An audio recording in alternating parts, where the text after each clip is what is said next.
job, man. Thank you. You know, I'm just happy to clinch the championship and then take away the win today. You know, that's a dream come true for me, and just looking forward to the years prior. Now, what's funny is, you were smiling at the finish, but you're smiling way more even now because it's starting to settle in a little bit. Oh yeah, no, I'm normally not like this. I can't normally keep a smile for 30 seconds, but now that I clinched the championship, everything's all done. Can't take it away from me now, so I'm gonna smile till I go home. Well, fantastic job. Today, what was the hardest part for you? I'd have to say just the pro section they added in. It was definitely a challenging section, and it kept you on your toes every single lap. You're like trying to find a smooth line, but they're really, I never seem to find a smooth line, so that definitely kept me on my toes, but it was definitely a fun race, and just happy to finish it.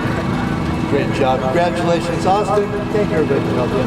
I want to thank the whole Three Bros, SOT, Husqvarna crew, Troy, Oakley, FMF, Zip Tie Racing, IMS, Pro Taper, and Hunger Co, Moto C, Matrix Concepts, CrossFit Regulus, mom, dad, brother, and just everybody. I just can't thank them enough for all the support this season.